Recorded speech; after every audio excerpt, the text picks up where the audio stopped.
The psychological theory of the Big Five personality traits has been around for many years. This well-renowned theory regarding human personality traits states that every human falls into each of the 5 factors: openness, conscientiousness, extroversion, agreeableness, and neuroticism.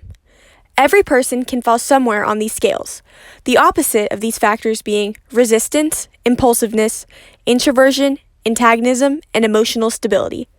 These traits can be determined by tests and analyzations, among other psychological trials.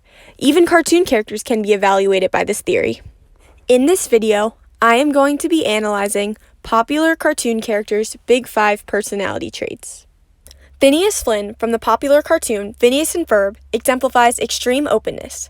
He is creative, imaginative, eccentric, and always open to new experiences. Phineas is always creating new inventions and finding new discoveries. In the series, he builds rockets, fights mummies, and even climbs up the Eiffel Tower at one point, among other things. But Phineas can often be impractical and unconventional. Phineas proves himself to be totally on the openness side of the scale. The next Big Five characteristic that Phineas exhibits is conscientiousness. Phineas tends to be organized, self-directed, and successful. This makes him a great leader. He is never lazy and always wants to do his work thoroughly. Phineas can be seen working maturely with adults and leading his friends. Many adults even question his age because of this. He is practically the poster child for conscientiousness. Next on the scale is extroversion. Phineas is outgoing, enthusiastic, and active. He always seeks novelty and excitement. Phineas is the life of the party. He is always singing and dancing on stage and performing songs. He has a lot of friends and loves to be with people. This makes him extremely extroverted on the scale. The next factor is agreeableness. Phineas is trusting, empathetic, and compliant. He's usually very slow to anger.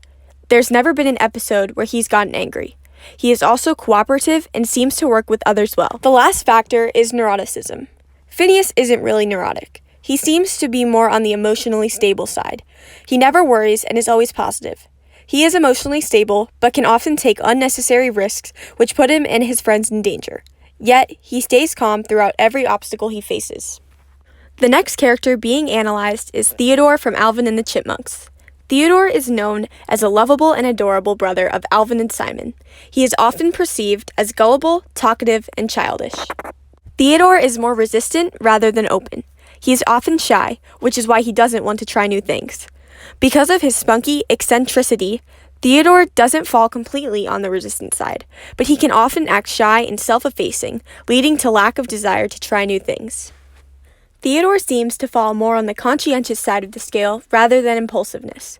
He always wants to make the right decisions to avoid conflict, yet he can easily be a target for his older brother Alvin's manipulations. He always wants to help others in need and works hard while doing so. Theodore tends to be extroverted rather than introverted. Though he is shy, he seems to enjoy helping others. Theodore is always smiling and loves to perform in front of people. Despite his shyness, Theodore definitely stands on the extroversion side of the scale. The next factor of the Big Five personality traits is agreeableness. Theodore is extremely agreeable. He is trusting, empathetic, and compliant. He basically agrees with everything his brothers say, which can sometimes be his biggest fault. Theodore also exhibits neuroticism. He often worries and stresses about things he can't control. He can tend to be anxious and jumpy, especially when his brother Alvin makes poor choices. The last character being analyzed is Eeyore from Winnie the Pooh. Eeyore is known as a pessimistic, gloomy, and depressed donkey who is always seen sulking alone under a rain cloud or eating thistles. Eeyore is significantly more resistant than open. He is practical, conventional, and prefers routine.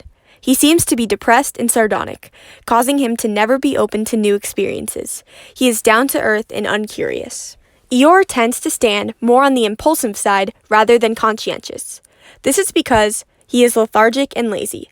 Though he isn't spontaneous, he seems to not care about anything, which is why he leans more on the impulsive side of the scale. The next factor is extroversion. Eeyore is not extroverted at all. He hates being around people and often sees himself as a bother. Even when he's with his friends, he'd rather be alone. Eeyore is quiet, passive, and a loner. Eeyore is also very antagonistic rather than agreeable. He is uncooperative, and it is hard for him to empathize with others. Eeyore is stubborn and hostile, which is why he isn't on the agreeable side of the scale. Lastly, Eeyore is in the middle between neuroticism and emotional stability. He is very calm and unemotional, but he can also be extremely self-deprecating and severely depressed.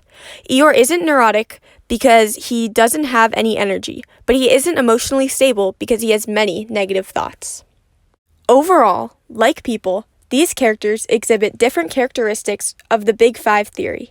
Like humans, they each have their own individual, interesting personalities.